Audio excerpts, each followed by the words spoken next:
राहुल गांधी के साथ कैसे आप लोग मार्च करेंगे, क्या प्रोग्राम है? अभी हम लोग ने देख रहा है, अभी सारे अभी बात करेंगे। हाँ। हमने तो ये इनके पुलिस के लिए कभी डरते नहीं है, डरेगा भी नहीं है। मैं झुकेगा नहीं। ओके। मार्च निकालने वाले पर पुलिस ने जो बंदोबस्त किया है उसे देखकर तो लगता है कि मार्च नहीं निकल पाएगा। ये देखिए दिल्ली पुलिस के जो तमाम जवान है वो पहुंचने लगे हैं और शायद इनको यहाँ से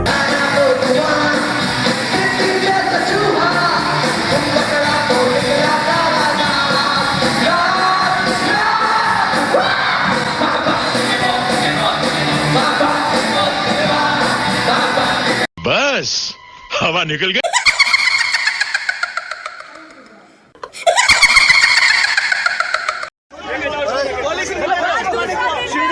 दूसरा दिवस आज दूसरे दिन है।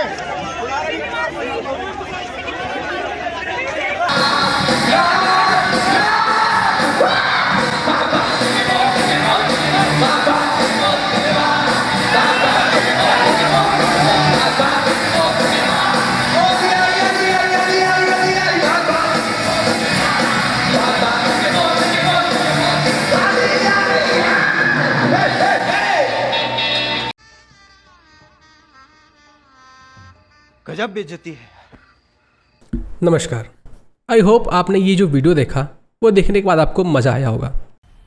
मजा आया, और मैं ये जो मजा है हिंदुस्तान के हर व्यक्ति को देना चाहता हूँ। और ये जो वीडियो है इसके बारे में भी मैं आपको बता देता हूँ कि एक्चुअली में मामला क्या हुआ है। यह जो व्यक्ति आपको दौड़ के भागते हुए नजर आ रहे हैं पुलिस से बचते बचाते हुए, वो कोई और नहीं, वो नेशनल प्रेसिडेंट है यूथ कांग्रेस के। तो पूरा मामला कुछ इस प्रकार से है कि राहुल गांधी को ईडी के ऑफिस में पहुंचना था हाजिरी लगाने के लिए, और इसको रोकने के लिए कांग्रेस के जितने भी लीडर्स थे वो पहुंच गए ईडी के ऑफिस और वहां पर बैठ के धरना देने लगे कि राहुल गांधी को जबरदस्ती नेशनल हेराल्ड के मामले में फंसाया जा रहा है और ये एक फर्जी केस है।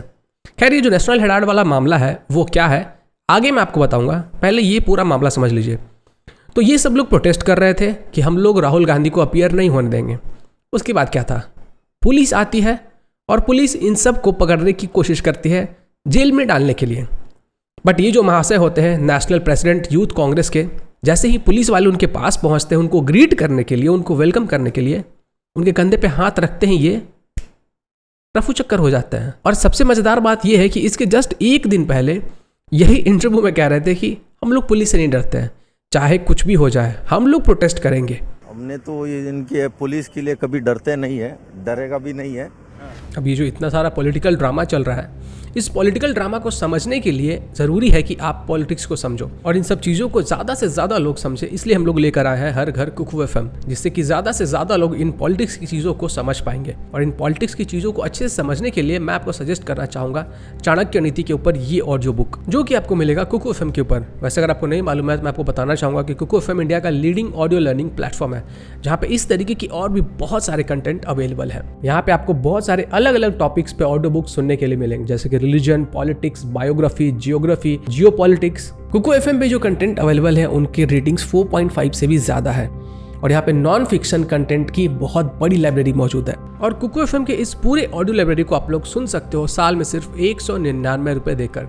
वैसे तो कुकू एफएम का जो ईयरली चार्ज है वो 399 रुपीज़ है, लेकिन अभी सेल चल रहा है, तो अगर आप लोग कूपन कोड घर50 यूज़ करते हो तो आपको 50% का इंस्टेंट डिस्काउंट मिलेगा और आपको सिर्फ पे करने होंगे 199 रुपीज़। आपको सिर्फ इतना करना है कि इस वीडियो के डिस्क्रिप्शन में दिए गए लिंक पे क्लिक करना है और घर50 कूपन कोड को यूज़ करके साइन अप करना है, जिसके बाद आपको मिलेगा 50% का इंस्टेंट डिस्काउंट। तो चलिए मैं आपको पूरा मामला बताता हूँ कि ये नेशनल हेराल्ड का मामला क्या है। ये जो नेशनल हेराल्ड का मामला है वो एक स्कैम है जो कि कांग्रेस के एरा में हुआ था, जब कांग्रेस रूलिंग पार्टी थी तब हुआ था। और ये जो नेशनल हेराल्ड है वो एक न्यूज़पेपर एजेंसी हुआ करता था और इसको शुरू करने वाले कोई और नहीं जवाहरलाल नेहरू थे, और उन्होंने इसको शुरू किया था एज अ न्यूज़पेपर एजेंसी। और उसके बाद इसके जो ऑफिस को सेटअप किया जाना था उसके लिए बहुत ही चीप प्राइसेस पे उनको लैंड दिया गया। बहुत बड़ा सा लैंड का एरिया इनको बहुत रिहायशी इलाके में दिया गया और वहाँ पे इनको ऑफिस बनाने के लिए कहा गया। अब ऑफिस बनाने के पहले एक एग्रीमेंट रखा गया। वो जो एग्रीमेंट था वो ये था कि पहले के जो 2 फ्लोर्स होंगे वहाँ पे न्यूज़पेपर का एजेंसी चलेगा और बाकी के जो फ्लोर्स होंगे वहाँ पे उसका कामकाज चलेगा। इस बिल्डिंग को प्रेस के काम के अलावा और किसी भी काम में यूज़ नहीं किया जाएगा, क्योंकि ये एक बहुत बड़ा बिल्डिंग था और बहुत सारा एरिया था इसके पास। तो हो सकता था कि आगे चल के इस बिल्डिंग का यूज़ करके कहीं स्कैम ना कर दिया जाए, कहीं इसे बेच न दिया जाए, कहीं किसी को किराए पे न दे दिया जाए। और जैसा कि आप लोग जानते हो, कांग्रेस ये करने में माहिर है, वही चीज़ें होती हैं। और इसके बाद 2013 में जबकि कांग्रेस की गवर्नमेंट थी, उस टाइम ऐसा होता है कि जो पूरा नेशनल हेराल्ड होता है उसको बहुत ही चीप कीमत पे खरीद लिया जाता है गांधी परिवार के द्वारा। और ये जो अग्रीमेंट बनाया गया था बहुत पहले 1967 में, उस एग्रीमेंट को चेंज कर दिया जाता है, क्योंकि पावर में कांग्रेस वाले थे और नेशनल हेराल्ड को उन्होंने खरीद भी लिया था, तो उन्होंने नियमों को चेंज कर दिया। नियम चेंज होके ये हो गया कि अब सिर्फ और सिर्फ जो बेसमेंट होगा वहीं पे प्रेस का काम होगा, और बाकी के जो फ्लोर होंगे उसको लीज पे दिया जाएगा, बाकी लोगों को बेचा जाएगा, रेंट पे दिया जाएगा। अब यहाँ से स्कैम होने की आशंका आपको दिखाई दे रही होगी, बट रुकिए, मेन चीज़ें तो अभी बाकी है। बल्कि उस जगह को कमर्शियली यूज़ किया जा रहा था, लोगों को लीज पे दिया गया था, भाड़े पे दिया हुआ था, और वहाँ से पैसा कमाया जा रहा था। फिर जब 2016 में लैंड एंड डेवलपमेंट ऑफिस को ये बातें पता चलती है, तो वो लोग नोटिस भेजते हैं नेशनल हेराल्ड के इस ऑफिस को, बट वहाँ से कोई जवाब नहीं आता है। अब इसी के बाद ये जो पूरा मामला होता है वो कोर्ट में चला जाता है।